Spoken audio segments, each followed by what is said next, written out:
ఎన్నికలకు ముందు జాబ్ నుంచి వీఆర్ఎస్ తీసుకుని మరీ ఫ్యాన్ గుర్తు మీద పోటీ చేశారు. గెలుపు లాంఛనమే అన్నంత హడావిడి చేశారు. కానీ ఫలితం చూశాక దిమ్మ తిరిగి మైండ్ బ్లాంక్ అయిపోయింది. దెబ్బకు ఓసరైన కనిపించడమే మానేశారు. దీంతో ఉద్యోగం నుంచి వీఆర్ఎస్ తీసుకున్న ఆ ఆఫీసర్ సారు ఇప్పుడు పొలిటికల్గా కూడా వీఆర్ఎస్ తీసుకున్నారా అనే చర్చ రాయలసీమ ముఖద్వారంలో నడుస్తోంది. ఇంతకీ ఎవరైనా? ఇంతియాజ్ అహ్మద్ వైసీపీ ప్రభుత్వంలో కీలకమైన ఐఏఎస్ అధికారి. ఐఏఎస్ గా ప్రజాసేవ చేసింది చాలు, ఇక రాజకీయాల్లోకి దిగి సేవ చేయాలని ఆరాటపడ్డారు. ఎన్నికల్లో పోటీ చేసి కుదిరితే ఎమ్మెల్యే, వీలైతే మంత్రి కావాలని అనుకున్నారేమో. ఇంకా సర్వీస్ ఉండగానే వీఆర్ఎస్ తీసుకుని ఆగమేఘాల మీద రాజకీయ రంగ ప్రవేశం చేశారు. అప్పటి సీఎం వైసీపీ అధినేత జగన్ సమక్షంలో వైసీపీ కండువా కప్పుకున్నారు. కర్నూలు అసెంబ్లీ వైసీపీ టికెట్ పై హామీ లభించాకే ఇవన్నీ జరిగాయి.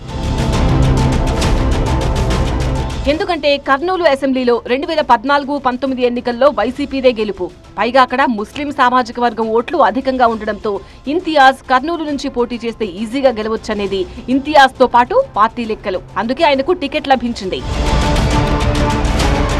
అప్పటిదాకా టికెట్ కోసం తీవ్రంగా శ్రమించిన మాజీ ఎమ్మెల్యే ఎస్వి మోహన్ రెడ్డి, అప్పటి సిట్టింగ్ ఎమ్మెల్యే హఫీజ్ ఖాన్ ను పక్కన పెట్టి మరీ ఇంతియాజ్ అహ్మద్ కు జగన్ టికెట్ ఇచ్చారు. దీంతో ఆ ఇద్దరు నేతలు కొంత అలకబూనారు. అయితే ఇంతియాజ్ కు టికెట్ ఇచ్చే ముందు అదే సామాజిక వర్గం నుంచి ఇబ్బంది లేకుండా ఉండేందుకు సిట్టింగ్ ఎమ్మెల్యేగా ఉన్న హఫీజ్ ఖాన్ కు రాజ్యసభ సీటుపై హామీ ఇచ్చారు. అది కూడా బహిరంగ సభలోనే. ఇక మాజీ ఎమ్మెల్యే ఎస్వి మోహన్ రెడ్డికి కూడా తగిన న్యాయం చేస్తానని హామీ ఇచ్చారు. అంతకుముందే ఆయన భార్య ఎస్వి విజయ మనోహరికి కేంద్ర సహకార బ్యాంకు చైర్మన్ పదవిని ఇచ్చారు. ఈ ఇద్దరు నేతల సహకారంతో ప్రచారం సాఫీగా జరిగింది. కానీ రాష్ట్ర వ్యాప్తంగా కూటమి గాలి బలంగా వీచినట్టే కర్నూలు అసెంబ్లీలోనూ కూటమి హవా కొనసాగింది. ఇంతియాజ్ కు ఓటమి మిగిలింది. ఎన్నికల్లో నేతల అలకలు, బుజ్జగింపులు, ఇతర వ్యవహారాలతో విసుగొచ్చిందో లేక రాజకీయ అనుభవం లేకపోవడమే కారణమో తెలియదు కానీ ఓటమి తర్వాత పూర్తిగా సైలెంట్ అయిపోయారు ఇంతియాజ్. నియోజకవర్గంలో పార్టీ బాధ్యతలు చూసుకోవాలంటే అంత ఈజీ కాదు. కార్యకర్తలకు అండగా ఉండాల్సి ఉంటుంది. వీలున్నప్పుడల్లా సమావేశాలు ఏర్పాటు చేయాలి. నియోజకవర్గంలో ప్రత్యర్థులపై విమర్శలు చేయాలి. పార్టీతో పాటు కార్యకర్తల ఆర్థిక అవసరాలను కూడా ఇన్ఛార్జ్ చూసుకోవాల్సి ఉంటుంది. ఐఏఎస్ గా పనిచేసిన ఇంతియాజ్ కు ఇవన్నీ మేనేజ్ చేసే సత్తా లేదని సొంత పార్టీ నేతలే మాట్లాడుకుంటున్నారు. పార్టీ అధినేత లేదా ఎవరైనా ముఖ్యమైన నేత వచ్చినప్పుడు చుట్టపు చూపుగా రావడం వెళ్లడం వరకు పర్వాలేదు. కానీ అన్నీ తానే నడిపించాలని అనుకోవడం ఇంతియాజ్ కు కష్టమే అనే టాక్ వినిపిస్తోంది. 5 ఏళ్ల పాటు నియోజకవర్గ ఇన్ఛార్జ్ గా పనిచేయాలంటే ఖర్చుతో కూడుకున్న పని. పైగా ప్రతి చిన్న కార్యకర్తకు కూడా అందుబాటులో ఉండాలి. పిలిచిన కార్యక్రమాలకు వెళ్లాలి. వెళ్లిన ప్రోగ్రాంలకు ఖర్చులు భరించాలి.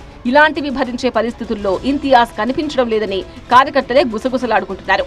ఈ నేపథ్యంలో ఇంతియాజ్ యాక్టివ్ మోడ్ లోకి వచ్చి పూర్తి స్థాయి రాజకీయాలు చేస్తారా లేక సైలెంట్ గా సైడ్ అయిపోతారా అనే దానిపై క్లారిటీ రావాల్సి ఉంది.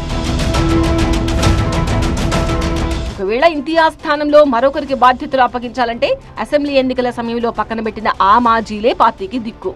హఫీజ్ ఖాన్, ఎస్వి మోహన్ రెడ్డిల్లో ఎవరో ఒకరికి బాధ్యతలు అప్పగించాల్సిందే. హఫీజ్ కంటే ఎస్వి మోహన్ రెడ్డి పార్టీలో కొంత చురుగ్గా కనిపిస్తున్నారు.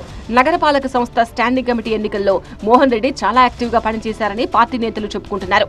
ఎస్వి మోహన్ రెడ్డితో పాటు ఆయన భార్య మనోహరి కూడా పార్టీలో చురుగ్గా తిరుగుతున్నారు. దీంతో మళ్లీ కర్నూలు అసెంబ్లీ వైసీపీ ఎస్వి చేతుల్లోకి వెళ్లవచ్చు అనే ప్రచారం జోరుగా జరుగుతోంది. ఒక్క కర్నూలు అసెంబ్లీనే కాదు, కర్నూలు జిల్లాలోని అన్ని నియోజకవర్గాల్లో పార్టీని ముందుకు నడిపించే నాయకుడి కోసం పార్టీ అధిష్టానం దృష్టి సారించినట్టు సమాచారం. ఎస్వి మోహన్ రెడ్డికి కర్నూలు జిల్లా పార్టీ అధ్యక్ష బాధ్యతలు, ఆయన భార్య మనోహరికి కర్నూలు అసెంబ్లీ బాధ్యతలు అప్పగిస్తారని ప్రచారం జరుగుతోంది. అదే సమయంలో హఫీజ్ ఖాన్ కు, ఇంతియాజ్ కు పార్టీ సరైన మెసేజ్ ఇచ్చే అవకాశం ఉంది. ఇక హఫీజ్ ఖాన్ కు ఇచ్చిన రాజ్యసభ ఆఫర్ ఇప్పుడు సాధ్యమయ్యే అవకాశం లేదు. ఈ నేపథ్యంలో అసెంబ్లీ ఇన్ఛార్జ్ బాధ్యతలు పార్టీ అప్పగిస్తుందా లేదా అనే దానిపై స్పష్టత రావాల్సి ఉంది. అసలు బాధ్యతలు ఏవైనా ఇస్తే హఫీజ్ ఖాన్ స్వీకరిస్తారా లేదా అనే దానిపైన స్పష్టత లేదు.